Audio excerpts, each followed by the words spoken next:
नाज़रीन खुशामदीद। एक सवाल आ रहा है कि बल्ला जो है वो पीटीआई का इंतखाबी निशान अब रहा नहीं, तो क्या फ़र्क पड़ता है? भाई इमरान खान तो मौजूद हैं, वो जेल में भी मौजूद हैं, तो क्या हुआ, लेकिन वो मौजूद हैं और पीटीआई के लोग भी मौजूद हैं। लोग वो वाले तो अब नहीं हैं जो उनकी टॉप टियर की, जो सेकंड टियर थर्ड टियर की क़यादत थी, बट पीटीआई के कारकुनान जो हैं वो तो मौजूद हैं। तो अब अगर वो इंतखाबी मैदान में आज़ाद उम्मीदवार के तौर पे जाते हैं तो क्या फ़र्क पड़ता है? देखें, फ़र्क पड़ता है, बहुत ज़्यादा पड़ता है। पाकिस्तान की बहुत बड़ी आबादी जो है वो देहातों में रहती है, वो गोटों में रहती है। उसमें ख़वातीन बहुत सारी जो हैं वो शामिल हैं। उसमें ख़वातीन के साथ साथ हज़रात भी बहुत सारे ऐसे शामिल हैं जो सोशल मीडिया से दूर होते हैं, जिनको इतनी अवेयरनेस नहीं होती कि भाई क्या चल रहा है। जो देहाती इलाकों में रहते हैं, जो ज़रूरी शोबे से वाबस्ता हैं, वो सुबह उठते हैं, काम करते हैं, शाम हुई आए सो गए,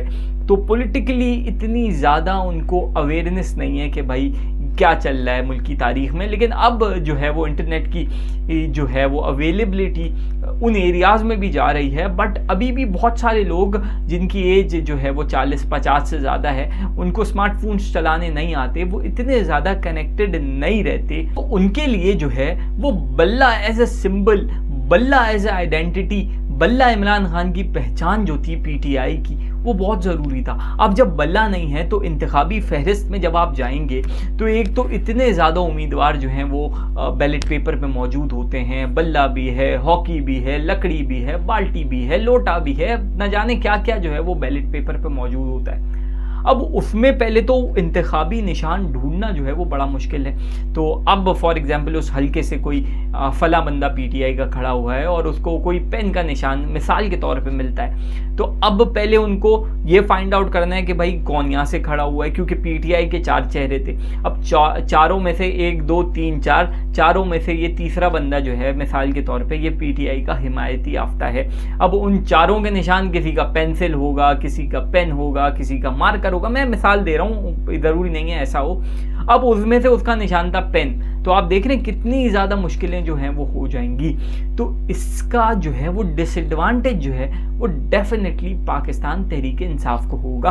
अब बहुत सारी हमारी ख़वातीन ऐसी भी होंगी जो बहुत ज़्यादा मासूम होंगी, उनको पता नहीं होगा कि यार बल्ला अब नहीं है। अब वो बल्ला ढूंढना शुरू किया उन्होंने, यार बल्ला तो मिला नहीं, चलो शेर मौजूद है, पहले हम शेर को वोट देते थे, अब हम चेंज होके जो है वो बल्ले पे आ गए, तो अब बल्ला नहीं है तो क्या करें, वोट ज़ाया तो नहीं करेंगे, चलो शेर पे डाल देते हैं, ये तो फिर नुकसान हो जाएगा पीटीआई को। तो बल्ला जो है वो यकीनन बहुत ज़्यादा इम्पोर्टेंट हैसियत रखता था इलेक्शन में पीटीआई के लिए। बहुत सारी चीज़ें जब आपके हक में नहीं जा रही होती, वैसे जो अभी सर्वेज चल रहे हैं उनकी रोशनी में तो ये इलेक्शन पीटीआई जो है वो जीत जाती। जो अवामी सर्वेज अभी दिखाए जा रहे हैं, जितने भी लोगों से जो है डिफरेंट सोशल मीडिया वाले या मीडिया वाले जितने पोल जा रहे हैं, जो अपने एरियाज़ में जा रहे हैं, छोटी छोटी कॉन्स्टिट्यूंसीज़ में जा रहे हैं, ज़िलों में जा रहे हैं, वहाँ यकीनन जो है वो पीटीआई का पलड़ा भारी है। बट फिजा ऐसी नहीं है जो पीटीआई के हक में हो। और एक सवाल ये भी है, क्या इस फैसले के बाद पीटीआई जो है वो ख़त्म हो जाएगी? तो यकीनन ऐसा नहीं है। देखिए, पीटीआई वक्ती तौर पे जो है वो उसको धचका ज़रूर लगा है, इस इलेक्शन से तकरीबन वो आउट हो गए हैं, और बट पीटीआई कभी ख़त्म नहीं होगी। ऐसे ही जो है वो भुट्टो साहब के साथ हुआ ज़ियाउल हक के दौर में, बट भुट्टो साहब जो हैं वो ख़त्म नहीं हुए। भुट्टो साहब का नाम आज भी ज़िंदा है। फिर मोहतरमा की जो है वो स्टैब्लिशमेंट से नहीं बनी, आज भी जो है वो मोहतरमा की पार्टी मौजूद है। फिर ज़रदारी साहब ने इतने अरसे जो है वो जेल में गुजारी, उसके बाद वो सदर पाकिस्तान बन के बाहर आए। मुशर्रफ साहब और नवाज शरीफ की जो लड़ाई थी वो सबके सामने है। उसके बाद जो है दोबारा नवाज शरीफ साहब जो है वो वज़ीर आज़म बने, और अब दोबारा वज़ीर आज़म बनने के लिए जो है वो आगे बढ़ रहे हैं। तो पार्टी जो है उसको ज़रूर धचका ज़रूर लगता है, लेकिन 100% उसके एलिमेंट को जो है वो ख़त्म कभी भी नहीं किया जा सकता। यही पॉलिटिक्स है। इसीलिए कहा जाता है कि भाई आप अपना कैरियर पॉलिटिक्स में बनाएं, क्योंकि ये ऐसी फील्ड है कि आपकी एक तो एज लिमिट नहीं है, और ऊपर से कोई आपको रोकने टोकने वाला नहीं है। आपके देखें, आपका कोई हिमायती याफ्ता आज है, वो कल चला जाएगा, परसों फिर आपका टाइम आएगा। तो यही पॉलिटिक्स है। यहाँ पे जो है वो कोई हुर्फ़ आखिर नहीं है। आज आप गैर मकबूल हैं, कल आप मकबूल होंगे। आज आपका दिन नहीं है, कल आपका दिन होगा। वो कहते हैं ना, form is temporary but the class is permanent, ये क्रिकेट में कहा जाता है। तो यही पॉलिटिक्स है कि आपकी फॉर्म आज नहीं है, आज पीटीआई पे बुरा वक्त है तो सारे फैसले उनके हक में नहीं जा रहे, लेकिन कल जैसे 2018 में पीटीआई जो है वो बड़ी दिल के करीब थी, वो आंखों को अच्छी लगती थी, हर अच्छाई में पीटीआई आती थी, मुल्क बचाने में पीटीआई आती थी। तो तब्दीली के नाम पे जो है वो पीटीआई को लाया गया था और बताया गया था लोगों को ये इमरान खान ने 92 का वर्ल्ड कप जो है वो 92 के बाद 93, 94, 95 and so on and so fourth ये साल ही गुजरे थे ना, बट वो वाला मोमेंटम 2011, 2012 में जो इमरान खान को मिला वो उन सालों में नहीं मिल पाया था। 16, 17 जितने भी साल उससे पहले गुजरे थे, तो वही इमरान खान जो है वो अकेला घूमता था, लोग उसको बेवकूफ़ बोलते थे, दीवाना बोलते थे।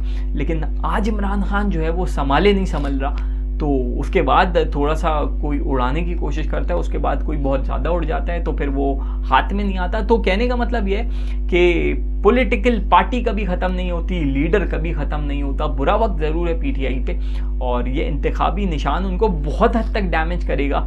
इलेक्शन में उनकी सीट्स बहुत ज़्यादा कम हो जाएंगी, उनको ना सिर्फ कौमी असेंबली में नुकसान होगा, उनको जो है वो लिमिटेड सीट जो मिलती हैं ख़वातीन की उसमें नुकसान होगा, उनको सेनेट इलेक्शन में नुकसान होगा और ये नुकसान कितना होगा, ज़्यादा से ज़्यादा 5 साल का होगा। तो अगले इलेक्शन में जब वो अपने मामलात को सही कर लेंगे तो वो दोबारा जो है वो बल्ला भी बहाल हो जाएगा, ये सेटअप भी चेंज हो जाएगा। और एक और चीज़, जब इदारे बनाने की बात होती है तो इमरान खान साहब ने भी कहा था कि भाई मैं ऐसा इदारा बनाऊंगा, जो उन्होंने बनाए हैं, नमल यूनिवर्सिटी हो गई या शौकत खानम हो गया, तो पार्टी में भी उनको अपने जो जब वो इन चीज़ों से बाहर आएँ, जेल से बाहर आएँ या अभी जो मौजूदा पार्टी के लोग हैं, वो जो लूप होल्स आपने छोड़े हुए हैं ना, कि पहले भी आपके जो पार्टी में इलेक्शन हुए थे, जस्टिस वजीउद्दीन ने जो कराए थे वो उनके हक में उनको समझ में नहीं आए थे तो उसको उन्होंने नल एंड वॉइड करार दे दिया था। तो ये सबक है सारी पॉलिटिकल पार्टीज़ के लिए, इमरान खान की पार्टी समेत, कि अपने जो इंट्रा पार्टी इलेक्शन है ये वक्त पे कराएं और इसमें कोई ऐसे लूप होल्स ना छोड़ें कि जिससे सवाल उठाने का मौका मिले।